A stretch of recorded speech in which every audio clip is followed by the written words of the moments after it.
ఇప్పుడే జీ5 app download చేయండి. చూడండి మీ ఫేవరెట్ టీవీ షోస్ ఎప్పుడైనా ఎక్కడైనా. నిహారిక జాతకంలో ఏదైనా దోషం ఉందా అని తెలుసుకోవడానికి నా దగ్గరకొచ్చారు. నేనంతా పరిశీలించిన తర్వాత నిహారికది వేదవతి లాంటి జాతకం కాదన్న నిజం బయటపడింది.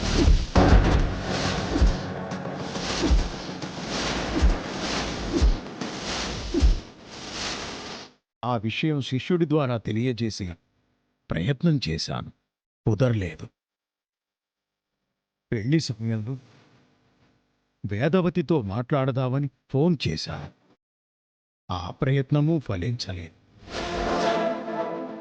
పల్లెటూరు నుంచి ఎవరో స్వామీజీ అంట, ఏదో పేరు చెప్పారు. కులకర్ణి స్వామీజీ అయి ఉంటారు. అవును. నేనే బయలుదేరొచ్చా. ప్రమాదంలో పడిపోయాను. నిహారికది వేదవతితో సరిసమానమైన జాతకం కాదు.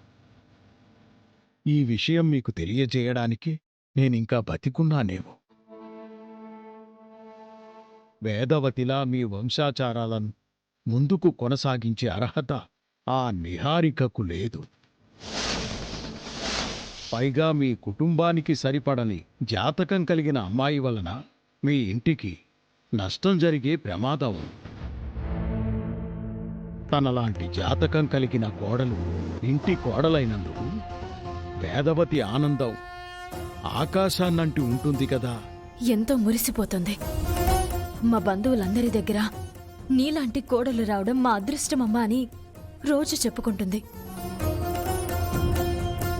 ఇంటి అధికారాలను కూడా అప్పగించేసింది.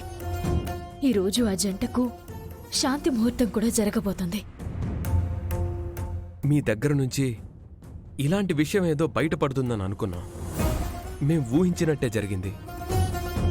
అదీకాక నిహారిక బుద్ధి మంచిది కాదు. మా ఇంటికి ఏ విధంగానూ సరితూగే ఒక్క లక్షణం కూడా లేదు. అమ్మ ప్రాణం మీదకి రాకూడదని మేం చాలా ఓపిక పడుతున్నాం. తన గురించి ఉన్నదున్నట్టు చెప్పలేకపోతున్నాం. ఉపేక్షించకండి. వెంటనే ఈ నిజాన్ని వేదవతికి చెప్పేయండి. జరగబోయే ఆ కార్యక్రమం ఆపించేయండి. గురుగారు, మేం చెప్పడం కంటే మీరొచ్చి చెప్పడం బలంగా ఉంటుంది. ఎందుకంటే ఈ మధ్య ఇంట్లో పరిస్థితులు అంత బాగుండటం లేదు. మంచి చెయ్యాలనుకునే వారికి నిందలు, చెడు చెయ్యాలనుకునే వారికి సన్మానాలు జరుగుతున్నాయి. అందుకే మీరొచ్చి చెప్తే ఆ నిహారిక ఎలాంటిదో అందరూ నమ్ముతారు. గురుగారు, అక్కడ ముహూర్త సమయం అవుతుంది. వెంటనే బయలుదేరదాం రండి. మన్నించండి.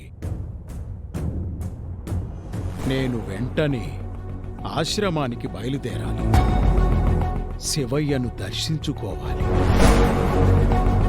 ఇన్ని రోజులు ఆయన దర్శన భాగ్యానికి నోచుకోలేకపోయాను. నేను వెంటనే చూడకుంటే నాకు మనశ్శాంతి ఉండదు.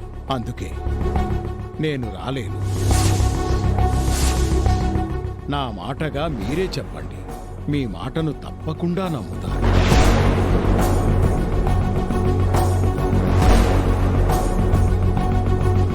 జీ5 యాప్ డౌన్లోడ్ చేసి అన్ని ఎపిసోడ్స్ పూర్తి ఉచితంగా చూడండి.